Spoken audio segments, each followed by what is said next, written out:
Assalamualaikum warahmatullahi wabarakatuh. Kembali lagi di channel Berita Mistis. Untuk kisah kali ini masih melanjutkan dari kisah yang sebelumnya. Sebuah kisah yang diambil dari Facebook dari tulisannya Red Husen.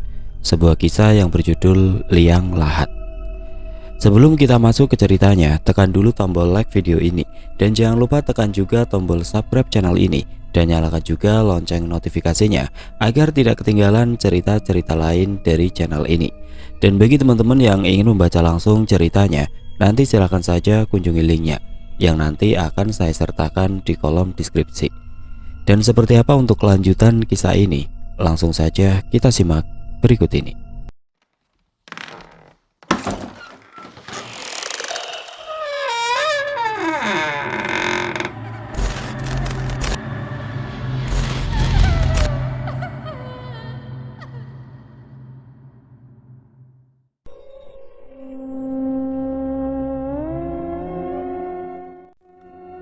Sentuhan tangan Indra dapat merasakan sesuatu yang licin seperti lembek, seperti kulit mengelupas. Seketika itu juga nyali Indra langsung ciut dibuatnya.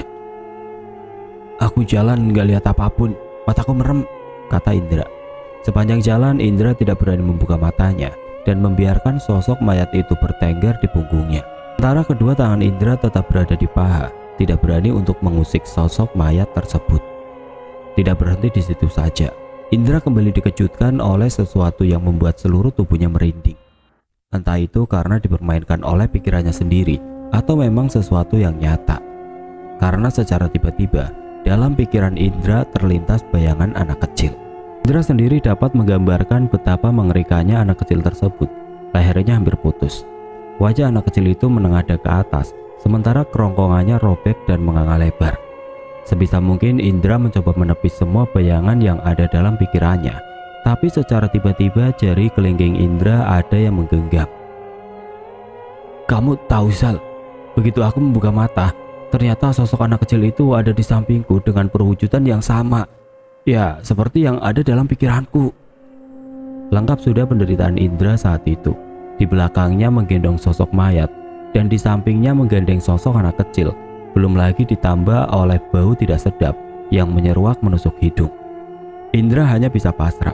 Selesai menceritakan semuanya, Rizal yang dari tadi mendengarnya pun ikut merinding. Tidak henti-hentinya kedua tangan Rizal mengelus bulu kuduk yang sejak tadi sudah berdiri.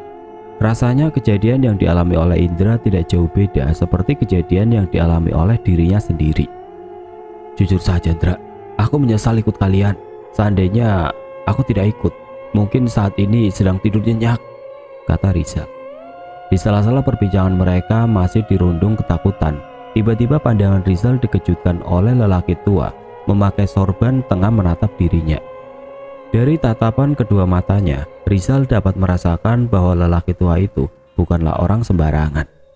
Penasaran, Rizal pun menanyakan pada Indra mengenai lelaki tua itu.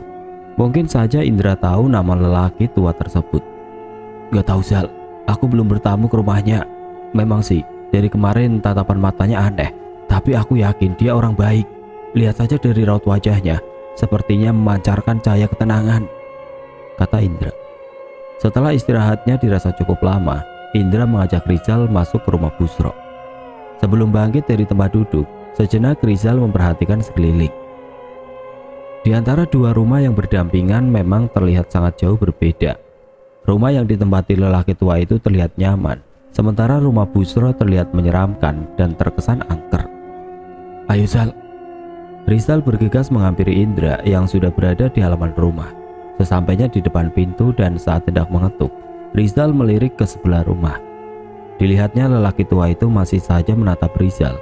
Bahkan tatapannya kali ini membuat bulu kuduk Rizal bergidik. Rasanya lelaki tua itu bukan memperhatikan Rizal, melainkan mengawasinya. Entah apa maksud dari semua itu. Yang jelas Rizal dapat merasakan pengawasan dari lelaki tua tersebut. "Dra, udah cepat ketuk, Sal, berat nih." Pintu pun diketuk. Tak tak tak. Namun tidak ada sautan dari dalam rumah. Sekali lagi Rizal mengetuk pintu sedikit lebih keras, tapi tetap saja tidak ada yang menyahut. Belasan menit kemudian, karena dirasa tidak ada tanda-tanda keberadaan seseorang dari dalam, Rizal meraih gagang pintu yang terbuat dari kayu, lalu mendorongnya. Krek. nggak dikunci, gumamnya. Setelah pintu terbuka lebar, Rizal dan Indra pun masuk ke dalam rumah. Suasana di rumah terlihat remang karena hanya terpancar satu cahaya dari lampu minyak. Rizal mengarahkan cahaya senternya pada beberapa sudut yang gelap, sekaligus mencari jalan masuk menuju kamar Indra. Temanmu kemana, Indra? Rumahnya kok nggak dikunci sih? Apa dia nggak takut kalau ada pencuri masuk? Apa yang mau dicuri? Di sini nggak ada apapun. Sesampainya di dalam kamar, perlahan Indra merebahkan tubuh Andris di atas ranjang. Namun secara bersamaan Andris memuntahkan isi perutnya dan mengenai pakaian Indra. Bangsat, umpatnya. Kali kedua Indra dibuat jengkel oleh Andris. Sedikit menggerutu, Indra pun meminjam senter pada Rizal dan langsung beranjak pergi ke belakang untuk membersihkan pakaian. Lorong demi lorong sudah Indra lewati. Namun sejauh kaki Indra melangkah, belum juga sampai di belakang rumah. Indra terdiam sejenak sambil mengingat sudah berapa lorong yang dilewati sebelumnya. Perasaan tidak sepanjang ini deh, gumam Indra. Seketika itu juga Indra langsung terkejut begitu mengetahui di samping kiri dan kanannya terdapat banyak ruang kamar dengan pintu yang sudah rapuh. Sementara di depan matanya terlihat lorong yang gelap dan panjang. Bahkan tidak diketahui di mana ujung lorong tersebut. Anehnya lagi, di antara banyaknya ruang kamar yang Indra lihat, tidak ada satupun yang bergandengan. Memang berdampingan, tapi setiap satu kamar memiliki satu lorong tersendiri. Pemandangan ganjil itu pun mengingatkan Indra akan perkataan Busro, yang mana pada malam itu Busro mengatakan hanya memiliki 2 kamar. Indra terdiam mematung, disusul kemudian oleh bulu kuduknya yang perlahan berdiri. Di tengah kegelapan, di sela-sela kebingungan, Indra memutuskan untuk melanjutkan langkahnya. Meski kerap kali dirundung ketakutan serta rasa was-was, Indra tidak memperdulikan hal itu. Yang terpenting, saat ini baju yang ia kenakan harus segera dibersihkan, pikir Indra. Singkatnya, ketika sampai di belakang masih di dalam rumah, secara tiba-tiba senter yang Indra pegang mengarah pada pintu kamar terakhir, tepatnya di samping kanan Indra. Di sana Indra dapat melihat dengan jelas sosok mayat menggantung tepat di pintu kamar. Bersamaan dengan itu, jeritan manusia dari seluruh ruang kamar terdengar riuh di telinga Indra. Seketika itu juga tangan Indra langsung gemetar. Seluruh persendiannya terasa lemas, bahkan jantungnya hampir saja melompat dari tempatnya. Umpatan demi umpatan serta doa-doa pendek yang dihafal pun keluar dari mulut Indra meski terputus-putus. Berharap apa yang dilihat serta didengarnya itu cepat menghilang, atau paling tidak membuat dirinya jatuh pingsan. Namun bukannya meredam, jeritan manusia itu malah semakin riuh diiringi dengan gedoran pintu. Ditambah lagi mulut dari sosok tersebut tersenyum menyeringai. Indra semakin terpojok, kepalanya menunduk dengan kedua tangan memeluk lutut. Tidak lama berselang dalam ketakutannya terdengar suara pintu kamar dibuka. Indra mengangkat kepala. Dilihatnya seseorang keluar dari dalam kamar dan berjalan dengan cepat, seakan kaki orang itu tidak menginjak lantai. Seketika itu juga, sesosok mayat yang ada di depan pintu pun menghilang, serta jeritan manusia yang tadinya terdengar riuh perlahan mulai mereda. Dalam waktu singkat, semuanya kembali sunyi seperti sedia kala. Indra yang masih dirundung ketakutan, ia pun merasa heran. Ada apa dengan semua ini? Kenapa rasanya seperti dibawa ke dunia lain? Lalu jeritan manusia yang didengarnya tadi pada kemana? Sejenak Indra mengatur nafas, duduk terkulai lemas bersandar pada dinding rumah. Setelah keadaannya kembali normal, Indra bangkit dan bergegas ke belakang. Pintu dapur dibuka, tidak ada yang Indra lihat selain kegelapan serta pepohonan rimbun yang berguncang tertiup angin. Satu langkah ke depan Indra pun sudah berada di luar. Tidak jauh di depannya, mungkin sekitar 15 meter, terlihat aliran sungai kecil atau cabang sungai, bisa juga disebut dengan baloran dalam bahasa Sunda. Dengan bercahayakan senter yang dipegangnya, Indra bergegas menuju sungai kecil tersebut. Sesampainya di sana, Indra menanggalkan satu persatu pakaian yang dikenakan, kemudian membersihkan pakaian tersebut, sekaligus membersihkan badannya juga. 5 menit berlalu ketika Indra sedang menenggelamkan sebagian tubuhnya di area sungai yang dangkal. Sayup-sayup terdengar suara wanita tengah berbincang, seakan ikut berbaur bersama Indra. Dilihatnya sekeliling tapi tidak ada siapapun selain dirinya. Indra hanya bisa terperangah diikuti rasa merinding. Tidak mau mengalami keadaan serupa, Buru-buru Indra mengangkat tubuhnya ke daratan. Dalam keadaan telanjang, Indra langsung berlari tunggang langgang menuju rumah Busro. Dalam pelariannya itu, dengan jarak yang sangat dekat, Indra dikagetkan oleh suara tawa seorang perempuan. Disusul kemudian mata Indra menangkap sesosok bayangan putih melayang berada tepat di sampingnya. "Bangsat," umpat Indra. Bagaikan kuda mengamuk, Indra semakin memacu tenaga hingga membuat dirinya jatuh bangun. Tanpa memperhatikan jalan yang dia lalui, Indra terus saja berlari meski sesekali kakinya tertusuk duri. Yang penting harus segera sampai di rumah Busro, pikir Indra saat itu. Tidak lama berselang sampailah Indra di belakang rumah dan langsung membuka pintu secara kasar. Brak! Sejenak Indra terdiam, bersandar pada daun pintu sambil mengontrol deru nafas. Kedua kakinya gemetar hebat. Tubuh yang tadinya bersih kini kembali kotor bercampur keringat.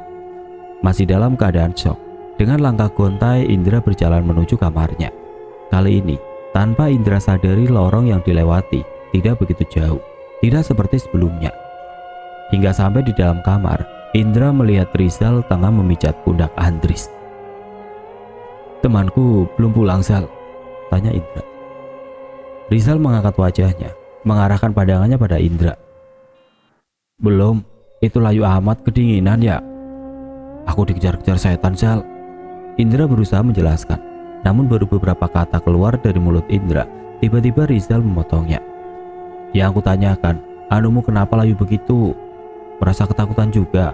Atau mungkin tidak ada sarang untuk berteduh?" Indra melihat ke bawah. Seketika ia langsung sadar bahwa tidak ada sehelai benang pun yang menutupi tubuhnya. Merasa malu saat itu juga, Indra langsung melipir dari hadapan Rizal. "Ah, kenapa bisa lupa sih? Mana pakaian temanku tertinggal di sungai lagi?" Indra mengambil sepasang pakaian di dalam tas lalu memakainya. Sambil terus menggerutu, ia pun kembali menghampiri Rizal yang masih berada di dalam kamar. "Setan itu sepertinya suka pada aku, Zal. Perasaan dari tadi ngikutin aku mulu," ucap Indra. Yang kemudian duduk di tepi ranjang. Rizal hanya melempar senyum, lalu disusul oleh suara terbahak-bahak. "Kenapa?" tanya Indra. "Ada yang aneh pada penampilanku?" "Enggak, itu lo bajumu," jawab Rizal. Mungkin karena pencahayaan yang redup atau memang terburu-buru, sehingga tanpa sadar Indra mengenakan pakaiannya secara terbalik. Yang depan berada di belakang, dan begitu juga sebaliknya. "Pak Mahal Indra, nanti wajahnya memutar ke belakang lo," kata Rizal sembari memperagakan.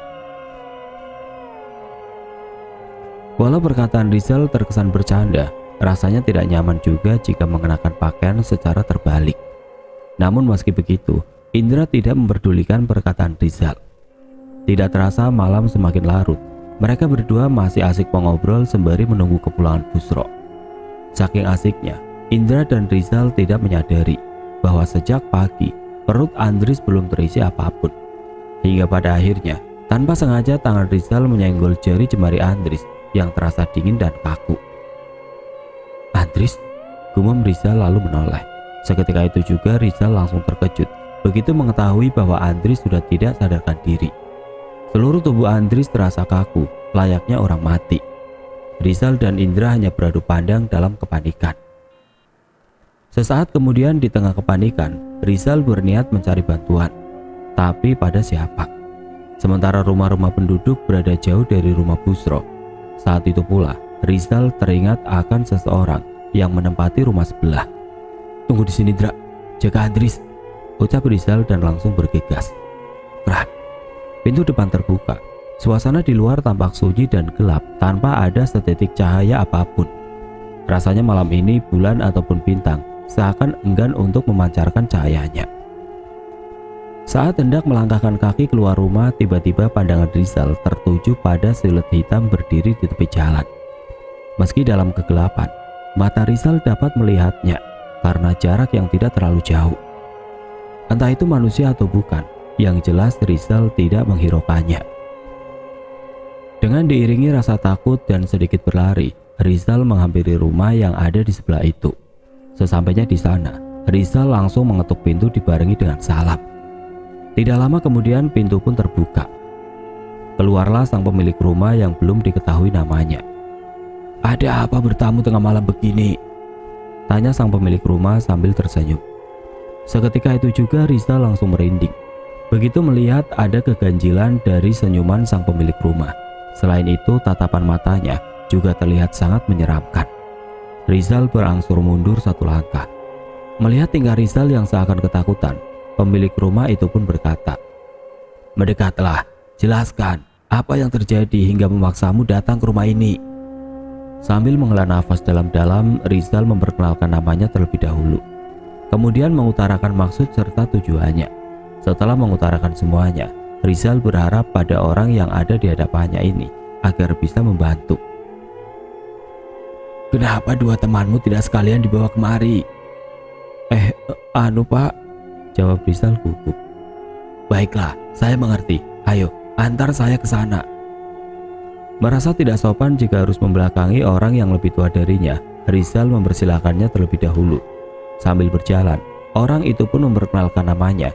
Ia adalah Pak Maksum, salah seorang warga dari desa Kubulanggar. Alasan Pak Maksum menempati rumah di ujung desa tidak lain hanya untuk menyendiri agar terasa lebih tenang. Tentunya dari alasan tersebut ada maksud lain yang tidak diketahui. Sesampainya di rumah Busro, Rizal langsung mengajak Pak Maksum menuju kamar Indra. Di depan pintu kamar sejenak Pak Maksum terdiam mematung. Rizal melihat mulut Pak Maksum berkomat-kamit seperti membaca doa. Disusul kemudian tangan Pak Maksum meraba-raba sesuatu. Setelahnya Pak Maksum pun berjalan mendekati Andris, lalu duduk di sisi ranjang dan perlahan memeriksanya. Mula-mula Pak Maksum memijit kening Andris, disusul kemudian menempelkan telapak tangannya pada dada Andris. "Tolong ambilkan segelas air." Rizal dan Indra hanya saling pandang begitu mendengar perintah dari Pak Maksum. Raut wajah keduanya terlihat seakan menyembunyikan ketakutan. Baik Rizal maupun Indra, keduanya hanya berbisik, "Kamu saja, Indra." "Enggak, kamu saja, aku takut." Melihat tingkah mereka yang saling melempar perkataan, Pak Maksum bangkit dari tempat duduknya dan beranjak keluar rumah tanpa mengucap sepatah kata pun. "Loh, bukannya Bapak tadi menyuruh kita mengambil segelas air? Kenapa ia malah pergi keluar?" tanya Indra sedikit keheranan. Indra sendiri sejak awal melihat Pak Maksum sudah merasa curiga. Entah kecurigaan apa yang Indra rasakan. Walau Indra mengatakan Pak Maksum orang baik, tapi itu hanya di mulut saja. "Mungkin mau ambil air di rumahnya," jawab Rizal. "Aneh, air di dapur banyak. Kenapa harus mengambil dari rumahnya? Jangan-jangan mau dicampur racun." Tidak lama berselang, Pak Maksum pun datang membawa sebotol air serta kantong kain berwarna hitam. Indra yang melihatnya sedikit terkejut, sekaligus khawatir jika Pak Maksum mendengar ucapannya tadi. Bagaimana tidak, baru beberapa detik saja Pak Maksum pergi, tiba-tiba saja ia sudah kembali. "Ini hanya air putih biasa, bukan racun," ucap Pak Maksum, disusul kemudian meminum seperempat air yang dibawanya. "Lihat, tidak kenapa-napa kan?" Indra hanya terdiam malu. Kedua matanya melirik ke arah Rizal yang sedari tadi menatapnya. "Maaf, saya tidak bermaksud menyinggung perasaan Bapak," ucap Indra. Pak Maksum dapat memaklumi karena Indra warga pendatang.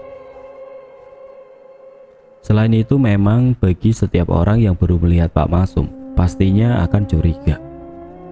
Raut wajahnya, tatapan mata, senyum serta gerak-gerik yang sulit ditebak membuat orang takut dan selalu berpikiran yang tidak baik tentang Pak Maksum. "Tolong pegang ini." Indra mengambil sebotol air yang ada di tangan Pak Maksum. Kemudian Pak Maksum memasukkan satu tangannya ke dalam kantong kain, lalu mengambil batu kecil berwarna hitam dan memasukkannya ke dalam botol. Indra yang berada dekat dengan Pak Maksum matanya dapat melihat dengan jelas.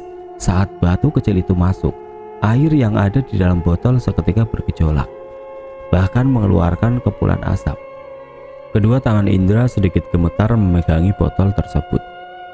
Belasan menit kemudian, Pak Maksum menyuruh Rizal dan Indra agar membasuhkan air tersebut ke wajah Andris, serta memberinya minum walau hanya setetes.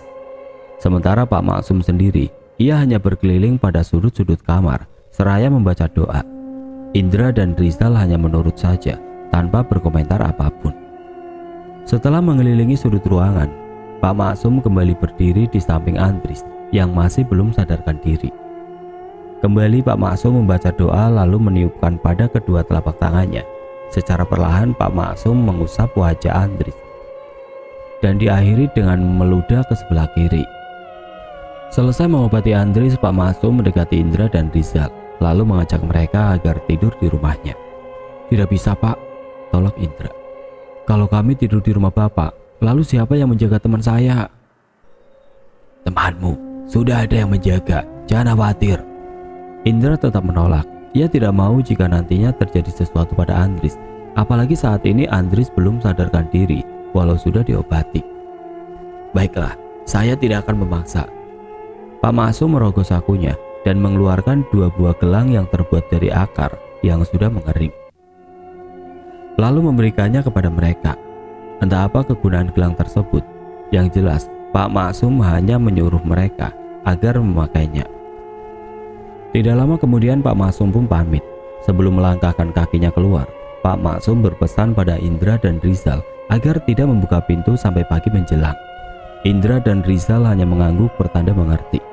Malam semakin larut. Rizal yang sudah merasakan kantuk meminta izin untuk tidur terlebih dahulu. Rizal merebahkan badannya di samping Andries, sementara Indra, ia hanya rebahan pada bangku panjang di ruang tamu, berniat menunggu Busro pulang. Sebenarnya Indra sendiri merasa takut berada di ruang tamu, apalagi saat ini hanya tinggal dia yang masih terjaga. Tapi mau bagaimana lagi? Di dalam kamar sudah diisi 2 orang. Tentunya akan terasa sesak jika ditambah 1 orang lagi. Waktu terus bergulir. Indra yang berniat menunggu Busro akhirnya memilih untuk tidur. Karena semakin lama dirasa, suasananya semakin mencekam.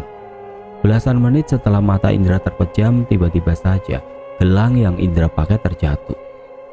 Awalnya Indra tidak memperdulikan hal itu dan masa bodoh terhadap gelang tersebut. Toh cuma gelang biasa, namun secara tiba-tiba hawa panas mulai menyelimuti.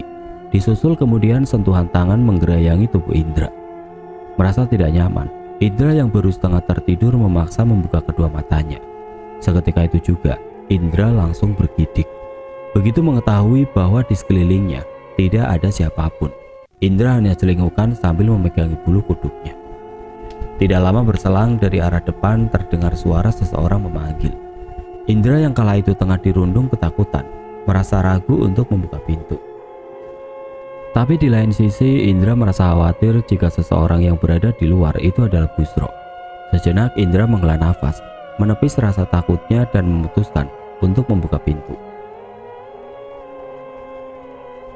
Saat kaki Indra hendak melangkah, cahaya redup dari lampu minyak memperlihatkan sebuah gelang tergeletak di bawah meja. Indra membungkuk lalu mengambil gelang tersebut. Namun belum sempat ujung jari Indra menyentuh gelang miliknya itu, tiba-tiba pandangan Indra tertuju pada sepasang kaki berwarna pucat pasi. Seketika tangan Indra langsung gemetar dan langsung mengangkat kepala untuk melihat siapa orang yang ada di depannya. Saat itu juga Indra kembali dikejutkan oleh sesuatu tanpa wujud, karena tidak ada seseorang pun selain dirinya sendiri. Indra terdiam mematung. Detak jantungnya terpompa lebih cepat disertai deru nafas terengah-engah. Niat untuk membuka pintu pun Indra urungkan dan perlahan duduk karena seluruh badannya terasa lemas. "Buka pintu!" Suara lirih itu terdengar kembali, disusul kemudian dengan ketukan pintu yang teramat pelan. Secara bersamaan, dari arah dapur terdengar suara gemercik air tertuang ke dalam gelas. Merasa ada yang tidak beres, Indra langsung merebahkan badan dan memaksa memejamkan kedua matanya. Sementara telinga, ia tutup menggunakan tangan agar tidak terdengar apapun lagi. Beberapa saat kemudian Indra dikejutkan oleh suara langkah kaki berlalu lalang. Dengan mata setengah terpejam, samar-samar terlihat ramai orang di dalam rumah. Semuanya mengenakan pakaian serba hitam. Dari mana datangnya orang-orang itu? Bukankah rumah Busro berada jauh dari keramaian? Dan apa tujuannya datang kemari? Berbagai pertanyaan pun timbul di dalam benak Indra. Tanpa sedikit pun bergeming, Indra terus memperhatikan orang-orang itu dengan seksama. Mungkin kurang lebih sekitar 5-7 orang yang ada di dalam rumah Busro. Kesemua orang-orang itu tampak sibuk. Entah apa yang mereka kerjakan, yang jelas dari tangan mereka terlihat memegang sesuatu. Indra memposisikan pantatnya duduk di bangku panjang. Sambil mengucek mata, ia alihkan pandangan ke arah kamar. Saat itu juga kedua mata Indra langsung dikejutkan oleh seseorang yang sudah terbujur kaku dan terbalut kain putih. Orang itu tidak lain adalah Andries. Pertanyaan kembali timbul dalam benak Indra. Bukankah Andries masih hidup? Lalu kenapa kini sudah terbungkus kain kafan? Sekilas memang seperti di alam mimpi, tapi terlihat lebih nyata. Indra hanya termangu melihat orang-orang mengurusi jenazah Andries. Namun bersamaan dengan itu, Indra baru menyadari bahwa Rizal sudah tidak ada di samping Andries. Aneh, padahal tadi malam Rizal tidur di kamar. Bahkan sebelum tidur Rizal meminta izin terlebih dahulu. Indra kembali mengucek matanya untuk memastikan. Mungkin karena cahaya redup serta kotoran yang menempel pada bulu mata membuat penglihatannya jadi samar, pikir Indra saat itu. Sekian detik Indra melotot tajam ke arah kamar. Ternyata memang benar, Rizal sudah tidak ada di tempat tidurnya. Merasa ada yang ganjil, Indra berniat menanyakan pada orang-orang yang tidak dikenalnya itu. Tapi Indra urungkan ketika mengetahui bahwa mereka berjalan secara halus, seolah kaki mereka tidak menginjak tanah. Indra hanya meracau sambil sesekali memegangi bulu kuduknya. Kali ini seluruh tubuh Indra benar-benar terasa merinding. Bahkan untuk bangkit dari tempat duduk saja Indra tidak bisa. Masih pada posisi yang sama tanpa sedikit pun bergeming, terdengar suara seseorang melafalkan bacaan yang tidak dimengerti apa maksudnya. Disusul kemudian terlihat dua orang menggotong jenazah Andries tanpa penutup kain. Ketika dua orang itu lewat di depan Indra, wajah pucat Andries dengan penyumpal kapas di hidungnya terpampang sangat jelas. Indra hanya bisa melongo menyaksikan pemandangan tersebut. Dalam hatinya mengatakan bahwa Andries belum mati. 1 meter sebelum orang-orang itu mencapai pintu depan, secara tidak sengaja pandangan Indra tertuju pada seseorang tengah berdiri di tepi liang lahat. Orang itu yang baru-baru ini mengobati Andries, yakni Pak Maksum. Indra yang tidak mengetahui apa maksudnya, ia hanya melongo. Tidak lama kemudian ketika orang-orang itu sampai di tepi liang lahat, seketika Indra langsung bangkit. Begitu mengetahui bahwa Pak Maksum sedang menunggu jenazah Andries untuk dikebumikan. Setengah berlari Indra langsung menghampiri Pak Maksum dan langsung mencegahnya saat jenazah Andries hendak dimasukkan ke dalam liang lahat. Hentikan, tolong hentikan, dia belum mati. Namun sekencang apapun Indra berteriak, baik Pak Maksum maupun orang-orang yang ada di sekitar sama sekali tidak menggubris. Mereka tetap melakukan apa yang sudah menjadi kehendaknya. Pak, kenapa diam saja? Tolong hentikan semua ini. Indra mendorong tubuh Pak Maksum secara kasar. Sedikit tersentak, tapi dengan cepat Pak Maksum kembali pada posisinya semula. Terlihat dari kedua bibir yang terus bergerak, sepertinya Pak Maksum sedang melafalkan doa kematian. Meski tidak terdengar, tapi Indra dapat merasakannya. Sementara itu Andries, seluruh tubuhnya sudah masuk ke dalam liang lahat. Hanya tinggal menimbunnya dengan urukan tanah. Ketika Indra menoleh, secara tiba-tiba dari arah belakang ada yang mendorong, hingga menyebabkan dirinya terjatuh dan mendarat di atas tubuh Andries. Ah! Indra sontak bangkit saat kedua tangan menopang sebagian tubuh. Seketika itu juga, sesuatu yang mengejutkan melemaskan semua persendian Indra. Mata Andries yang tadinya terpejam tiba-tiba saja melotot tajam, disertai dengan cairan darah keluar dari lubang hidung. Bersamaan dengan itu, urukan tanah perlahan berjatuhan ke dalam liang lahat. Indra melihat ke atas, rupanya orang-orang sudah berbaris mengelilingi makam, termasuk Pak Maksum. Brok. Seketika itu juga gumpalan tanah mendarat di wajah Indra. Terasa sakit dan teramat perih ketika serpihan debu masuk ke dalam bola mata. Indra hanya bisa meringis sambil mengusap wajahnya. Tidak lama berselang, urukan tanah sudah menimbun setengah liang. Indra teriak sekencang mungkin agar mereka menghentikan aksinya. Namun hal itu malah membuat dada Indra terasa sesak dan sulit untuk bernafas. Dengan sisa tenaga yang ada sambil terus berteriak, Indra berusaha keluar dari dalam liang. Begitu kepala Indra mencapai ke atas, samar-samar Indra melihat semua kaki mengambang. Sontak hal itu membuat seluruh tubuh Indra gemetar. Dan saat itu juga Indra terbangun dengan nafas memburu. Ternyata cuma mimpi, gumam Indra sambil memegangi wajahnya yang dipenuhi keringat. Masih dirundung ketakutan dengan mimpi yang dialaminya tadi, tiba-tiba dari arah samping terdengar suara seseorang. Lampu jangan lupa dimatikan. Indra terhenyak dan langsung melonjak begitu melihat Andris sudah berada di sampingnya. "Bangsat kamu, Andris," umpat Indra. Dengan tatapan kosong, Andris kembali berkata, "Lampu jangan lupa dimatikan." "Iya Andris, aku tahu," ucap Indra. Kemudian bangkit dan beranjak mendekati lampu minyak yang menggantung pada dinding rumah. 3 langkah sebelum sampai, tiba-tiba kaki Indra terhenti. Dia mematung seraya bergumam, "Andris, bukannya saat ini dia sedang sakit? Lalu yang di dekatku tadi siapa?" Detik itu juga seluruh tubuh Indra kembali gemetar. Dan dengan langkah yang berat, Indra langsung beranjak masuk ke dalam kamar. Namun setibanya di tepi ranjang, alangkah terkejutnya Indra begitu melihat Andris dan Rizal sedang terlelap. Indra hanya menelan ludah menyaksikan semua ini. Bagaimana bisa Andris menjadi 2 orang? Kalaupun begitu, pasti salah satunya perwujudan setan.